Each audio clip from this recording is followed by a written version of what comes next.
Welcome to the Music for the Soul podcast, where we talk honestly about difficult things. This is a place where music, hope, and healing come together. I'm Becky Nordquist. And I'm Steve Seiler. Thanks so much for joining us.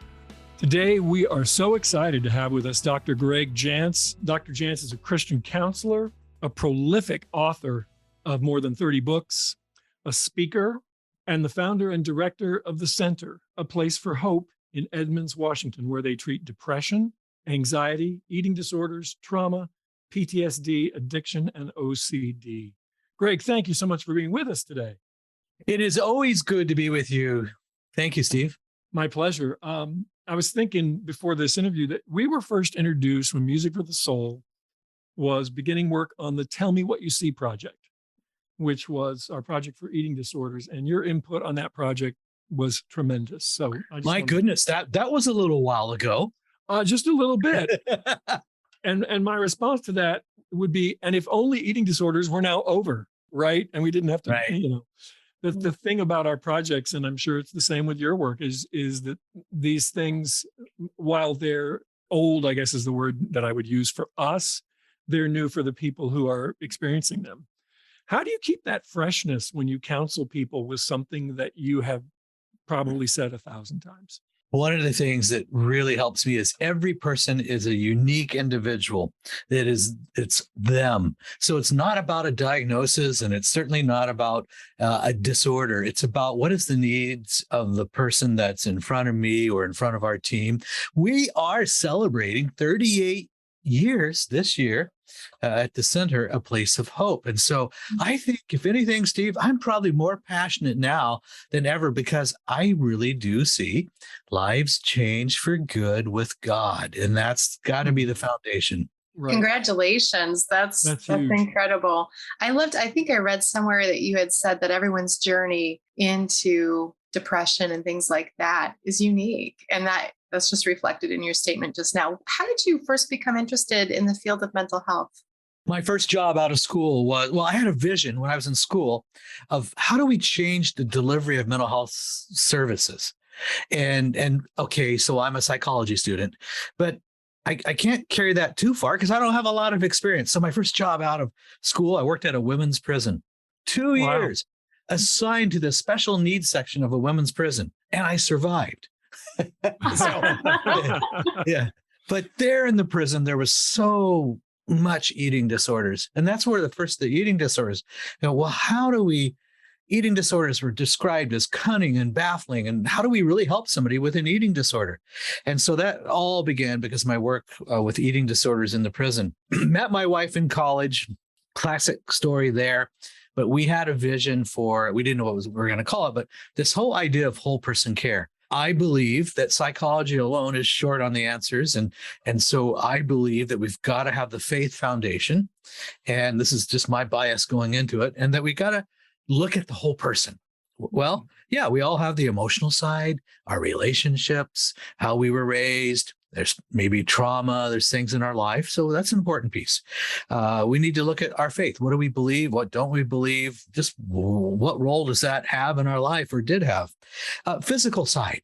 The physical side is really important. That's why we actually have a medical team here, medical, psychiatric, natural health care as well, because we believe that medically or physically, there could be some missing pieces to the puzzle. If I have a low thyroid, I probably will have anxiety.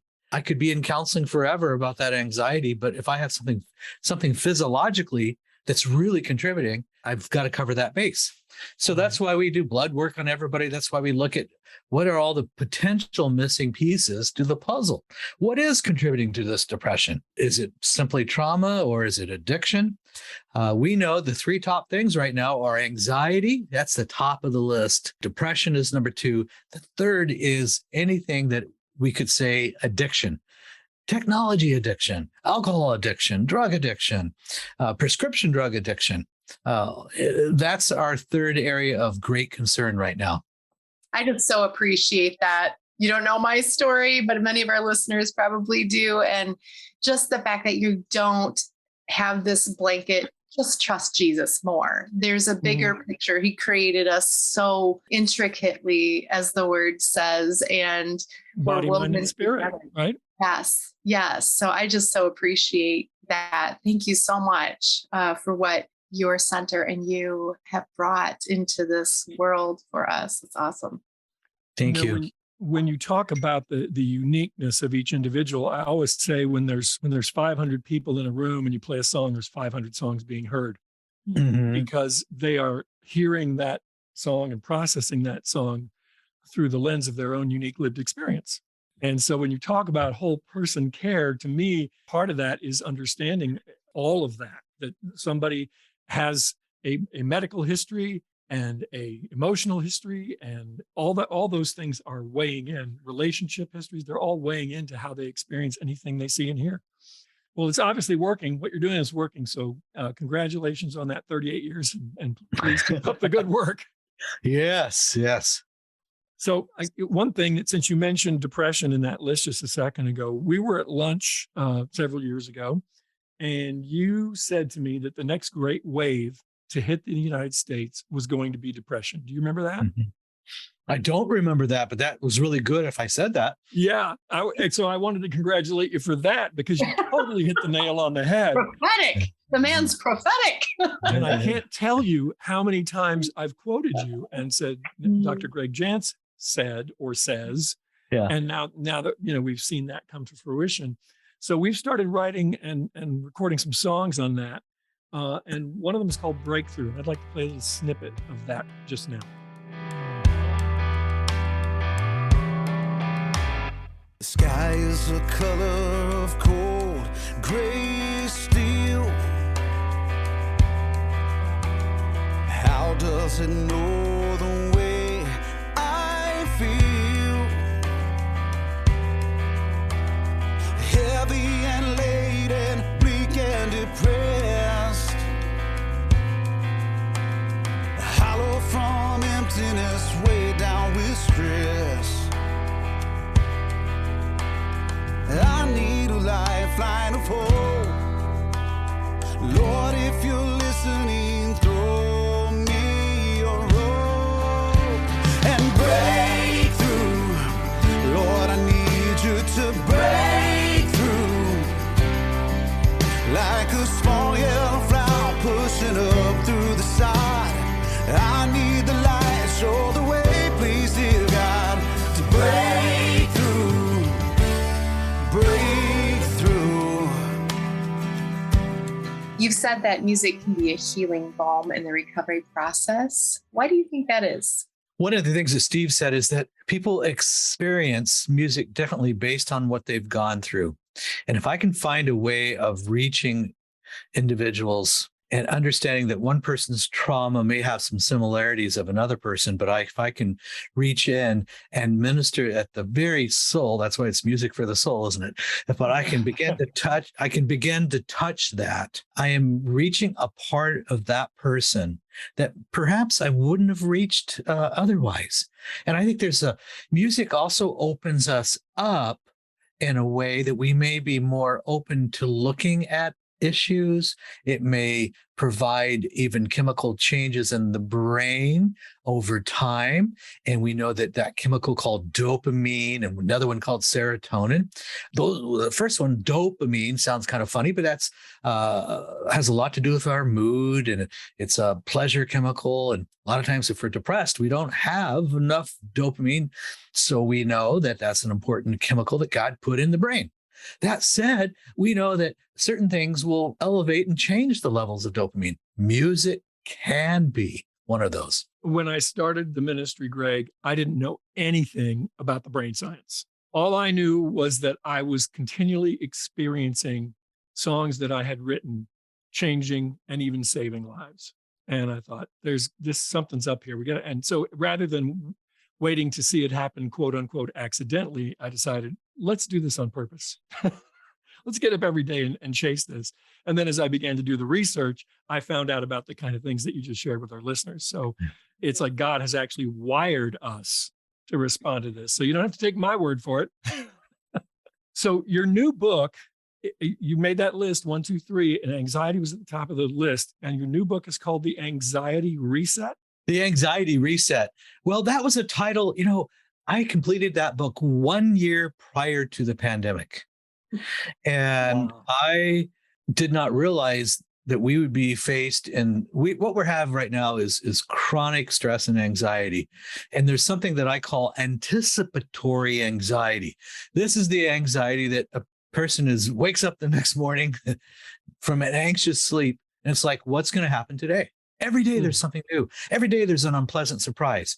So I'm anticipating really the next negative event. Something's going to happen today. And so we've been trained to have this anticipatory anxiety. And it's almost as though anxiety is, I hate to say the new norm, but we know that is the number one diagnosis right now. When I say number one, anxiety diagnosis is above heart disease, above cancer. It's the most common diagnosis. Now, the World Health Organization went on to say, I'm going to say these are guesstimates. I don't know what necessarily is the exact truth, but that 800,000 people last year took their life in the world. 800,000. So you do the math, and last year, you're saying every 40 seconds somewhere in the world, somebody took their life. Well, people are falling into despair and despondency, and they're not seeing that there's options. So the message today is hope comes when there's a plan, and we want to be a part of a plan that gives us hope. And that's where I put in the whole person. But so if I'm in despair and despondency, and we have a generation of youth that have apathy about the future, it's like there's no hope for the future. That's kind of the orientation right now.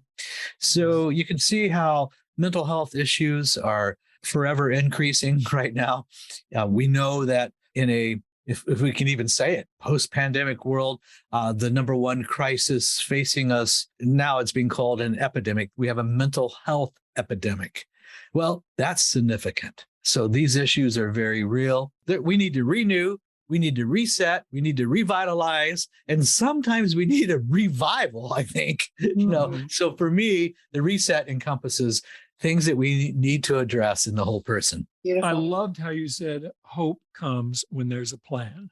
I think that's a huge statement. I'd kind of like to have that on a pillow and throw it on my couch so I can see it every day, because I think there is a hopelessness out there. And I want to ask you, how much do you think social media is contributing to the anxiety in our culture?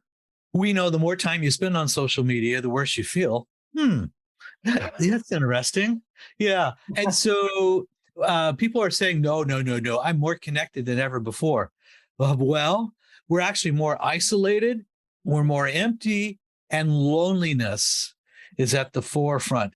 Our social connections through social media, if that's your lifeline, you're probably not feeling very good. Social media causes us to compare and contrast. People will say and do things in social media that they would never do in person. And so social media distorts reality. And I think it can be addictive. My goodness. Yes. You ask a person, how long did you doom scroll for? How long were you in social media? They go, I think about 30 minutes. It was 2 hours. Okay, we always misjudge the time. So I have a question. How much do you think the fact that it seems like we are trained from very young to not just live in this very moment? Instead, we either seem to look backwards or we look forward instead of grounding into this moment at this second in this time and taking that in. And rather our minds tend to focus on what's happening next, especially, as someone who has extensive trauma in her past. I was always fixated on when the next shoe was going to drop. Or I was looking in the rearview mirror going, oh my goodness, that's my story. I forgot how it was to live right now. And as I thought about it for myself personally, I thought, golly, I have forgotten what it's like to live like a little kid that only thinks about right this second and what I'm doing right now. I always tend to forecast forward instead of relishing and enjoying this moment. Do you think that attributes to some anxiety that we carry? Absolutely.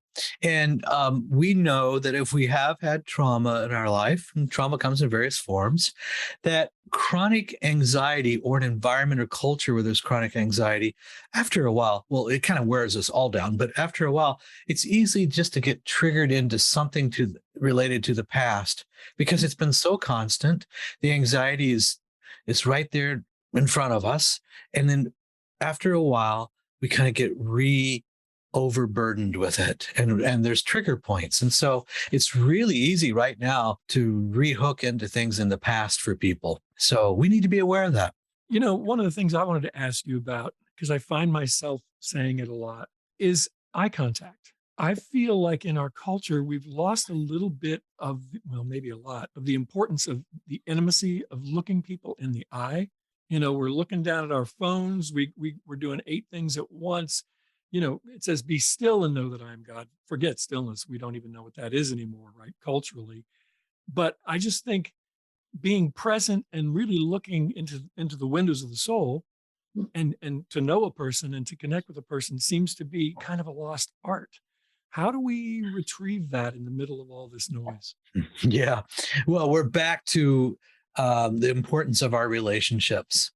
And I'm going to say real time, real in-person relationships. So we've got to go, okay, who are my 5 people? Who are my 5 people that know me well, that pray for me, I pray for them, that if I'm not doing well, I have 2 or 3 that I can really bring into confidence. The health of our relationships. If I get so self-absorbed with my own issues, I don't see beyond that. And I don't see how I can even have energy to do anything for anybody else. So we need our relationships, and we need to look, okay, more than ever, the quality of our relationships is so important. And so relationship development, who are my key people that if something happened, we can count on each other. It's so important. Now there was something I just read and it rang so true. It was the new study that came out on 61% of Americans say they're lonely. Wow. 61% of Americans. And here's the follow-up question in this was they could not name any one specific individual that they felt close to. All right. So if over half of us can't name one person that we feel very significant or close to, that's a problem. That sounds like civilization in peril right there. I mean, I'm not trying to be melodramatic, but that's truly frightening. On our homepage, the first words that you see are "you are not alone." So I guess I shouldn't change that if 61% of people feel that they are lonely and they're alone. They don't know, can't even name a best friend. And supposedly we're more connected than we ever have been. Right. Right. Yep. As you were talking, Greg, I was thinking I've been in a men's prayer group now for almost 30 years. And these are guys that it doesn't matter whether I've got good news or really unflattering bad news. I know that I can go to them and look them in the eye and that they will be there for me. I can't imagine not having that kind of support. Life is hard. We need people. We need each other. God has given us each other. So I guess when I hear you say that, I feel like if we feel alone, isn't the first thing we should do look for somebody else who needs our help? Well, we need each other, don't we? But right now we're in a season where there's great distrust, there's great division, and people don't know who or what they can trust. We have a culture of mistrust. Just as an individual, how do you personally try to move past that? Well, I would say that I have probably ongoing key relationships. And I just really believe, and we founded the center here on the premise that we really are a team. And if we really are a team, and so our whole philosophy is building teams. We build a team for every client. They have their specific team based upon their needs. And so that's how we do relationships. We're not in this alone. We have to have who's our team? And who's, and sometimes we need a coach, sometimes we need mentoring, sometimes we need counsel, we need mentorship. So have a team. And that's why I say the 5 people. Well, I can tell our listeners that I've been to the center. I've met some of the team. I've seen the facility. It is an impressive place, and you guys are doing amazing work there. So if there are any listening who feel they need to get away and be somewhere and really focus on getting well, I feel like the center would be a great place to check out. So good. And some of your books are just so great. The Healing Depression for Life, Turning Your Down into Up, I think it is. And just some wonderful resources there too, if you struggle with depression, eating disorders. So appreciate your work, Dr. Jantz, and your time. And let me give the listeners exactly how to find the books and the center. Dr. Dr. Not spelled out. Dr. Gregory, Gregory, Jantz, JANTZ.com/books is where you find this amazing collection of works that Dr. Or wherever your favorite online retailer is. It won't matter to us. Right. Yeah. I just like that page because I click on it and it's like in just a down scroll in just a few seconds, I can see the width and breadth of everything that you've done. So that's a wonderful page. And then aplaceofhope.com is how to get in touch with I have something that's really neat on aplaceofhope.com. There is both an anxiety, it's like a test. And there's a depression test. So look for the tab and you can take this. Now it's a little bit extensive. You need a little bit of time. Oh, and it's totally confidential. It's just between you and you. So, but after you complete it, there's some explanation and score that it gives you. So you can kind of just see the effects of anxiety in your life. But then you're going to get, we've got a little book that we're going to send you as a gift. Some things will be automatically downloaded to you. And we're not going to even know that you did your survey. If you want to find out more, then you'd reach out to us. So it's really neat. Wonderful. It's wonderful. You also have a podcast as well, correct? I do. I love it. Well, where can they find that? Well, I think wherever. I just happen to have that right here. Hope and possibility. Good stuff. Thank you so much for being with us today and giving your time to us and our listeners. And we just so appreciate, like we said, everything that you do and how you look at the whole person and acknowledge that we were intricately made. So things are not a simple fix with some over spiritualized answer, but rather there's more to us in body, mind, and soul. Yes, you got it. You're very welcome. If you enjoyed the discussion today, please share it with a friend and give us a positive review on iTunes. And please visit our website, musicforthesoul.org, where you can stream or download every song in our catalog, including Breakthrough, read our lyrics, our healing music guide, our blog posts, and much more. Thank you for listening. God bless. The sky is the color of cold gray steel. How does it know the way I feel? Heavy and laden, bleak and depressed, hollow from emptiness, way down with stress. I need a lifeline of hope. Lord, if you're listening, throw me a rope and break through. Lord, I need you to break through. Like a small yellow flower pushing up through the side. I need the light, show the way, please, dear God, to break through, break through.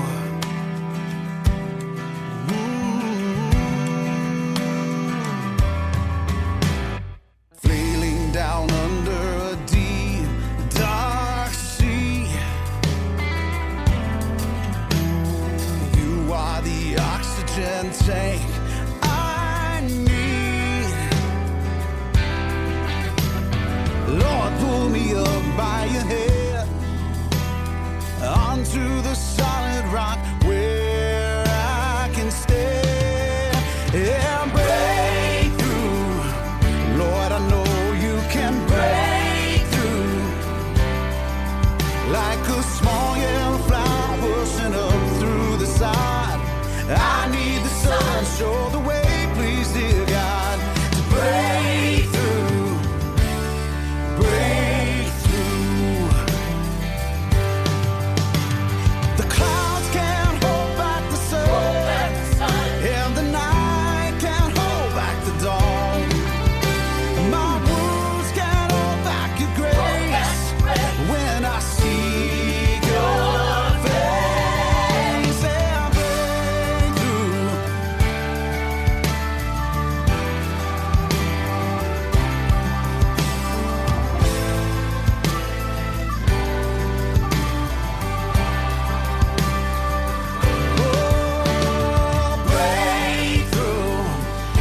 think you got that should break through. Like a small yellow flower pushing up through the sun. I need the light, show the way, please, dear God, to break through. Every day I want you to break through. Oh, I need you to break